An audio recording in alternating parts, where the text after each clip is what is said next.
আয়কর রিটার্ন জমা দেওয়ার মরশুম শুরু হয়ে গিয়েছে।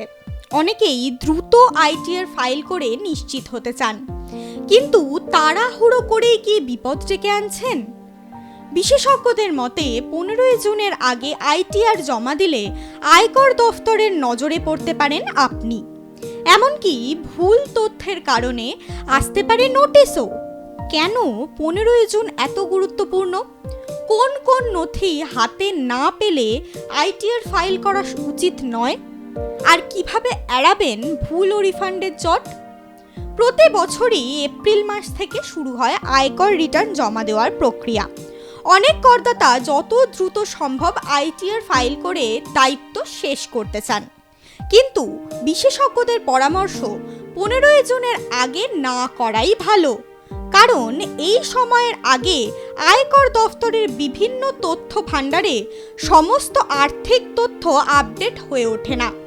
ফলে আপনার জমা দেওয়ার রিটার্ন এবং আয়কর দফতরের রেকর্ডের মধ্যে অমিল তৈরি হতে পারে, আর সেখান থেকেই শুরু হয় সমস্যার। কেন অপেক্ষা করবেন 15 জুন পর্যন্ত? ফর্ম 16 সম্পূর্ণ পাওয়া যায়, এআইএস আপডেট হয়, ফর্ম 26 এএস মিলিয়ে দেখা যায়, টিডিএস তথ্য সম্পূর্ণ আসে, ভুল ও নোটিশের ঝুঁকি কমে। সাধারণত 15 জুনের মধ্যে নিয়োগকারী সংস্থাগুলিকে কর্মীদের ফর্ম 16 দিতে হয়। এই ফর্ম 16-এ থাকে বেতন, কর কর্তন এবং টিডিএস এর সমস্ত তথ্য। ফর্মটি না পেয়ে রিটার্ন জমা দিলে আয়ের হিসেব ভুল হওয়ার সম্ভাবনা থাকে। এছাড়াও গুরুত্বপূর্ণ দুটি তথ্য হল এআইএস এবং ফর্ম 26 এএস।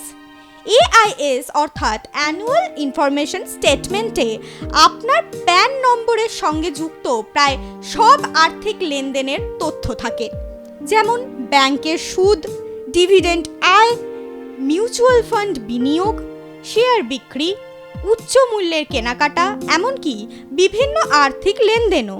অন্যদিকে ফর্ম 26 এএস হলো আপনার ট্যাক্স পাসবুক, যেখানে টিডিএস এবং টিসিএস সংক্রান্ত তথ্য থাকে। এই তথ্যগুলি পুরোপুরি আপডেট হতে সময় লাগে, তাই আগে ফাইল করলে তথ্যের অমিল তৈরি হতে পারে। আইটিআর আগে ফাইল করলে কি সমস্যা? এআইএস এর সঙ্গে অমিল, টিডিএস তথ্য ভুল, আয় কম দেখানোর অভিযোগ, রিফান্ডে দেরি, আয়কর নোটিশ। আয়কর দফতর এখন অত্যন্ত উন্নত ডেটা ম্যাচিং প্রযুক্তি ব্যবহার করে। আপনার জমা দেওয়া আইটিআর এর তথ্য যদি এআইএস বা ফর্ম 26 এএস এর সঙ্গে না মেলে, তাহলে সিস্টেম স্বয়ংক্রিয়ভাবে সেটি শনাক্ত করতে পারে। এরপরই আসতে পারে স্ক্রুটিনি বা ব্যাখ্যা চেয়ে নোটিশ। শুধু তাই নয়, অনেক ক্ষেত্রে রিফান্ডও আটকে যেতে পারে, কারণ আয়কর দফতর প্রথমে তথ্য যাচাই করে, তারপর রিফান্ড অনুমোদন করে। তথ্যে অসঙ্গতি থাকলে সেই প্রক্রিয়া দীর্ঘায়িত হয়। বিশেষজ্ঞরা বলছেন, আইটিআর জমা দেওয়ার আগে কয়েকটি তথ্য অবশ্যই মিলিয়ে নেওয়া উচিত। ফাইল করার আগে দেখে নিন form 16, AIS, TIS, form 26 AS, bank interest certificate, mutual fund and capital gain statement.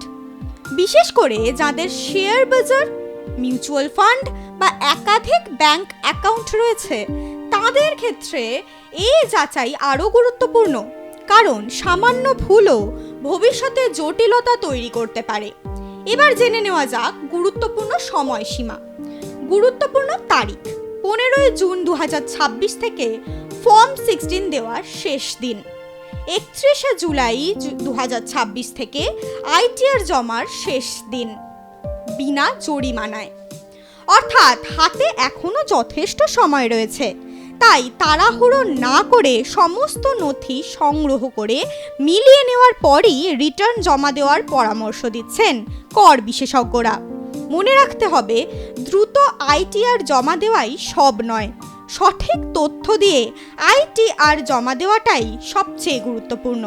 কারণ একবার ভুল তথ্য জমা দিলে পরে সংশোধনের ঝামেলা যেমন বাড়ে, তেমনি নোটিশ পাওয়ার আশঙ্কাও থেকে যায়। তাই যদি এখনো ফর্ম 16 হাতে না পেয়ে থাকেন অথবা AIS ও ফর্ম 26 AS সম্পূর্ণ আপডেট না হয়ে থাকে, তাহলে কয়েকদিন অপেক্ষা করাই বুদ্ধিমানের কাজ। সব তথ্য মিলিয়ে নিশ্চিত হয়ে তারপর জমা দিন আয়কর রিটার্ন। তাহলেই এড়ানো যাবে অপ্রয়োজনীয় নোটিশ, দেরি এবং কর সংক্রান্ত জটিলতা। ব্যুরো রিপোর্ট, আর+ নিউজ।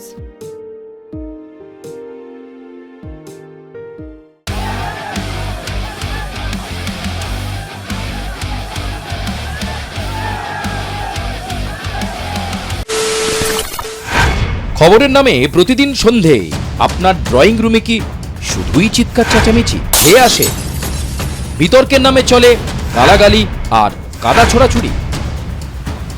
এবার সময় পরিবর্তনের, কারণ আমরা কান ফাটানো চিৎকারে বিশ্বাস করি না। আমরা বিশ্বাস করি খবরের সত্যতায়। আমরা কোনো পক্ষের হয়ে গলা ফাটাই না, আমরা সাধারণ মানুষের হয়ে প্রশ্ন তুলি। চিৎকার নয়, শুধু খবর হবে যেখানে বিতর্ক আছে কিন্তু কুৎসিত ঝগড়া নেই।